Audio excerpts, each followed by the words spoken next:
Let's talk about the foundational things that are necessary to create a successful selling organization. Moving from a hugger to a hunter-based model takes organizational changes, it takes process changes, and a new level of transparency and analysis into the activities of your host team. So as we get into this first section, laying the foundation, the first question goes to Lindsay. So your experience in gaming is rather unique. What was your path, and how has that path shaped your thinking about your own host team? Thanks, Oz. Yeah, excuse me. Before I joined the casino in 2019, I spent about 15 years in media sales. And I started as a sales rep. I worked my way up to sales director, and Augustine Casino was my client.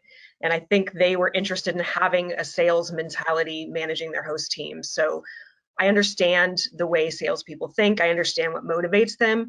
And I've spent a lot of years determining what obstacles there are to success and figuring out how to remove them so they have no more excuses. Awesome, awesome. What were some of the strategies or techniques that you brought from the outside to change the host team's operational rhythm? Sure.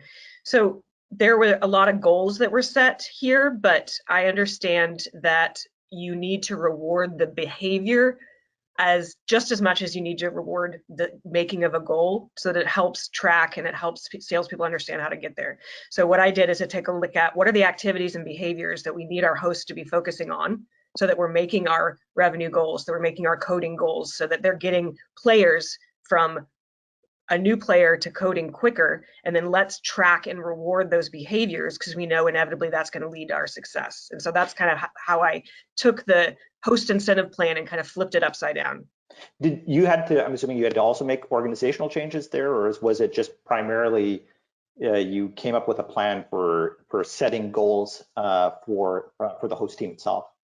So first came the plan and focusing on the right activities, and then came who can adapt it and who can't. And we have one host remaining from when I first started, and 2 new ones that we've hired that are very goal-oriented and sales-focused.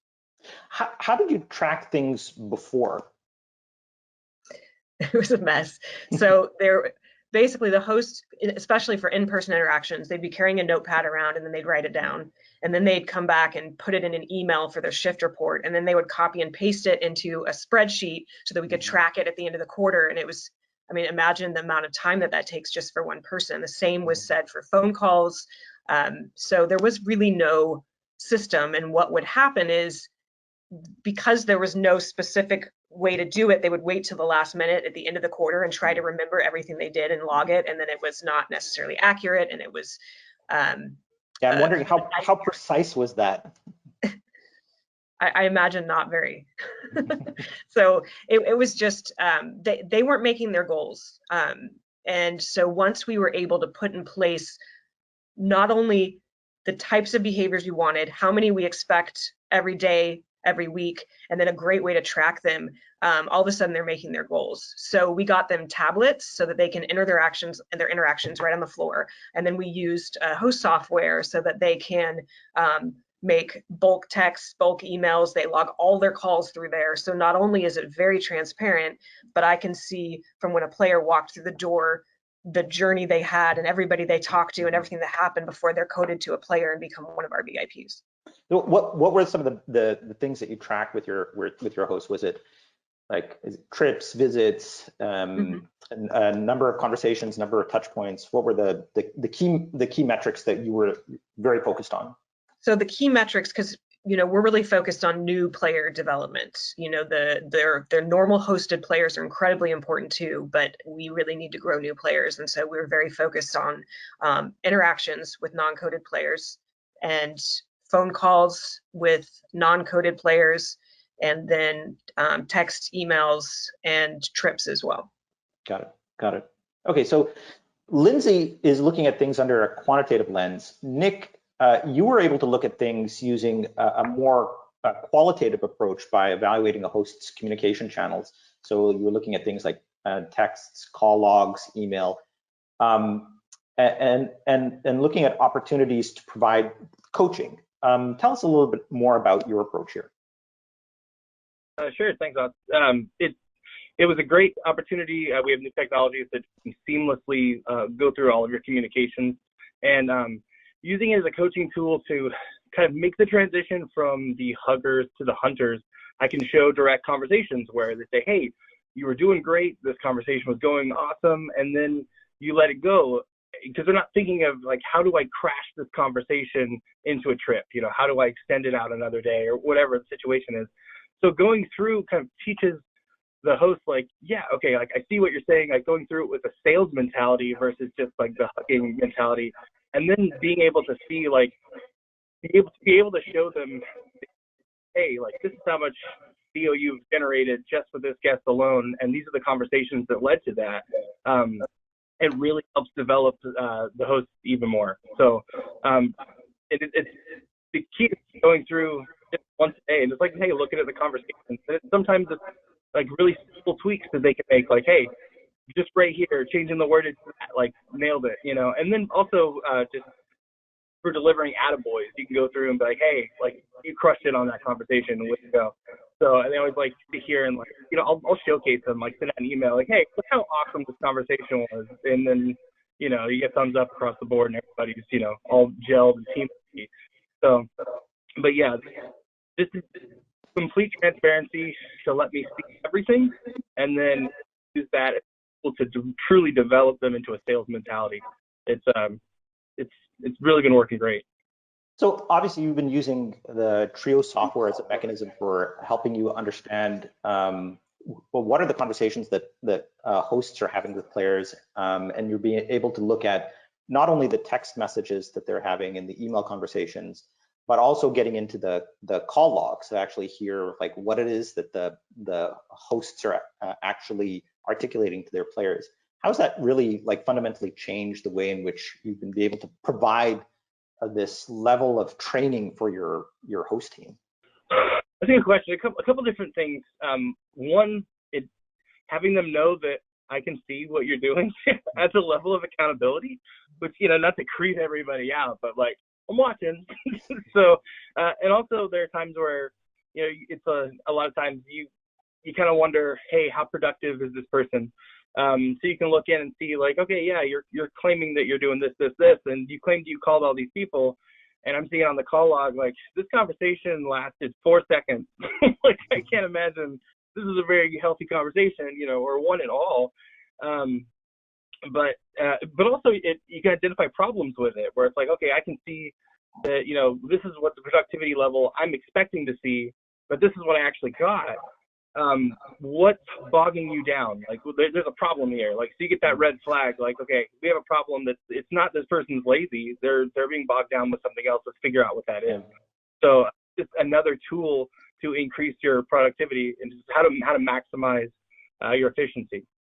Lindsay, it probably goes back to some of the things that you were talking about before around tracking, because tracking is such an important part of like ensuring that you're getting the productivity out of the host team. Yes, and something else I was thinking about as Nick was talking is that it also, because there's the transparency and all of our hosts can see everything, it creates some friendly competition. Because they, you know, they may be going after some of the same players, and they're like, oh, I need to step up my game. You know, this person has really had some amazing interactions, and all that translate is to a better experience for the guests because they're getting all this attention from the players. Yeah, absolutely. So in addition to sharpening your host sales approach, you were able to avoid the costly he said, she said gotchas. I think that's a very common thing that happens in the casino. Oh, the host said that they were going to give me this, or I was going to get that. Can you talk a little bit about that, Nick? Oh, I'd love to. So you'll love this one. I got all kinds of stories about that. But so that's just a part of host life, is the he said, she said. So you kind of get used to, as a host, getting calls in the middle of the night, like, hey, did you tell Joe Schmo that he can have all the suites tonight? It's like, no, I didn't tell Joe Schmo he could have all the suites tonight. But there's one specific time that it was just unbelievable. There was a guest. We had they were midget wrestling warriors was the actual thing. They were there. Yeah, claimed that we I told him that he could have like 4 suites and 8 tickets. And he had talked to multiple hosts, and he all this, you know, he said for sure we could have it and blah, blah, blah. And he took it all the way up to like our casino shift manager, and he had like all of them there, and he was just yelling. And I walk over to the computer and I take every conversation he's had with all of our hosts and hit print. And I just walk over to the casino shift manager and hand him the paper. I'm like, there you go. And they look at it and like, we told you could have 1 room and 2 tickets. You said you wanted more, and you said we couldn't do it, and you said you understood that. He's like, oh, well, yeah, but okay. It's like, and this is a guest who historically will put on airs and, you know, fight and say this, that, and the other thing. And this is the first time I'd ever seen him shut down, just instantly like, oh, okay. So, yeah, and stories like that happen all the time. I don't get calls in the middle of the night anymore, like, hey, did you offer this person that? And like, I don't know, just read the text log. Like, so, you know, it kind of, the problem solved itself. Yeah, it's interesting when you suddenly see the data in front of you, then it's hard to argue against it. Like if you're actually reading through the email or the text log, and the player can actually see that, they, you know, and other people, there's a level of transparency amongst the host as well, because they can actually see what is actually transpiring in terms of all the conversations with that player. Yeah. In the past, it's and we kind of talked about this. It's always been difficult to attribute the incremental trips and the incremental theoretical from a player's visit. That's always like the goal here is like, let's try to capture that incremental trip. Let's try to capture that incremental theoretical. How are you identifying incremental trips or incremental theoretical now from your hosts? And for this, I'll start with Nick, and then we'll go to Lindsay. So like you said, it's hard to know, like, okay, if I wouldn't have had any conversation with this guest, but they still have showed up, you know, like how do I prove what I'm doing is truly effective? So the way especially with Trio, it makes it so much easier because now I have a conversation with the guest. Right from the conversation with the guest, I can log it in to book a trip. The trip's booked. We go from there. We have a goal set up where I can see, you know, the CEO and everything incrementally add. So then I look at just what's their average trips look like? Okay, so now I see this person's going to come in once or twice a month. Now all of a sudden they're coming in 2-3 times a month, 3-4 times a month. Now I'm seeing that all these trips are booked through these conversations with the guests. So, and then it's a really great growth moment for the host, and helping them, having those goals set up helps them have that transition from the hugger to the hunter, because they're seeing that what they do has an impact. So now I show them like, hey, because of this conversation, you've made this much Theo, you know, and it kind of shifts their brain into like, wow, like I have a true impact here. But just by monitoring, just keeping an eye on what their average play looks like, how many trips they're making, and then we actually are doing something where we're looking at everyone who's unhosted, who's a regular player, and then we brought on a bunch of new hosted players. And we know their average of how many times a month they come and play. And now all of a sudden we give them a host and we're overdosing them with just, you know, great fun communication. And then every month we're seeing their play. And it's like, wow, this person's play went up 10%. This person's play went up 30%. And the only difference is just host communication. Cool. Lindsay, same question to you. How are you identifying incremental trips from your hosts today? Yeah, my answer is going to be very similar to Nick in that what's great about this software is our hosts can have a conversation with a guest, whether it's via text, email, in person, but it's a personalized conversation, and they can tell them about something that's happening in the future and then log, I've discussed that event with this player and I expect them to come in on this date, and then sure enough, their software will tell us whether or not this player came or not. So we can directly attribute the driving of a trip to an actual host. And so that's, I think, incredible data to be able to have. And then we can track how their play has increased and how the continuous host communication is driving additional trips. Yeah, that's always the toughest thing for an operator is to understand the materiality of the investment. So it's the understanding did the activity actually move the needle on the dial of the business? And the great thing with Trio and some of the experiences and the stories you guys are telling is how you're able to actually tie the activity with the actual result, either the trip or the incremental theoretical. Right.